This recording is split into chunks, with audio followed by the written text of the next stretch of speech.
Well, it's 10 minutes till 7, and I'm almost home. Victor told me to just go ahead and take the rest of the day off, since it's Sunday and all. Well, the old Chevy sure has performed for me today.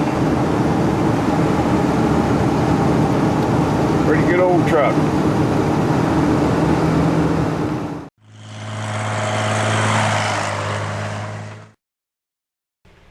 When I'm out on the road with my business, I run across a lot of old iron. And there is a lot of iron sitting around this state, especially over here in eastern Washington, where they don't rust away and the liberals haven't crushed them. And I ran across quite a bit last week, and I'm going to share some of that old iron with you in this video. But first I want to tell you about a particular rig that I ran across a couple of months ago when I went with my neighbor to pick up that big bucket that we mounted on the front of his John Deere tractor a while back.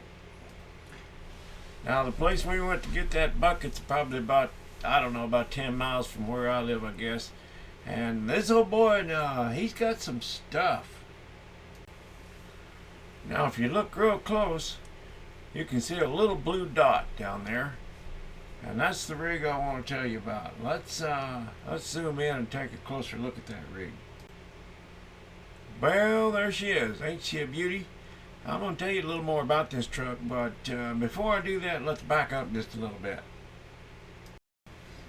Back in the 70s, I drove a straddle truck for an apple packing facility here in Wenatchee called Skookum.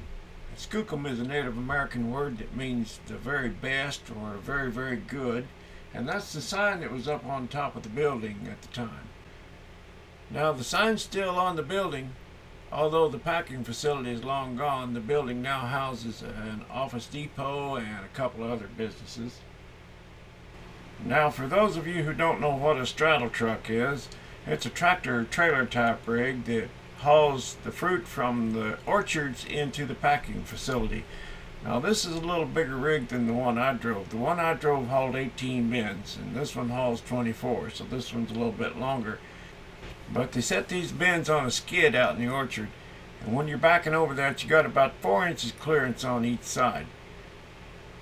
And once you get backed over it, you've got these hydraulic shoes that you can swing in underneath the bins, and then you squeeze them up and pick them up tight and take off with them, head to the warehouse.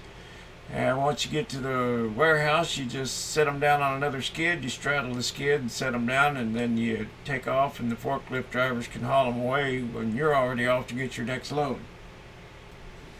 Now, the one I drove looked more like this, but of course it was in much better shape than this one. Now, keep in mind, when I was driving that truck, it was probably only 8 or 10 years old. At the time, Skookum had 3 or 4 of these old trucks, and that's what we drove most of the time. But occasionally, when it was broke down, you had to put your truck in the shop. We'd have to go get this old long-nosed Ford. And man, we hated that thing.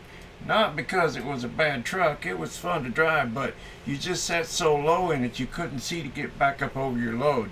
You really have to be up in that cab over in order to see to get over those bins. Like I said, there wasn't a lot of clearance on each side. And yes, I've knocked a couple of them off in my time. While my neighbor was cutting a deal on that bucket for his tractor, I got snooping around and I spotted this old truck, and the first thing I thought was, man, that looks just like that old truck I drove 40-some years ago for Skookum. I looked it over pretty good, and then after they got done with their business, I said, Ron, where'd you get that old Ford? He goes, oh, I bought that from Skookum, and they merged with Bluebird, and they were selling off their rigs and shutting down the packing shed. So lo and behold, that not only looks like the truck, but that is the truck that I drove. Well, seeing that old truck was kind of like seeing an old friend, you know. And if you look on the frame, you can see the overspray where they painted it Skookum blue. That was their color. All the co-op growers' signs were painted that same color of blue. Well, I just thought I'd share that little memory with you. Now let's take a look at some of that old iron that I spotted out on the road last week.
Well, it's a start.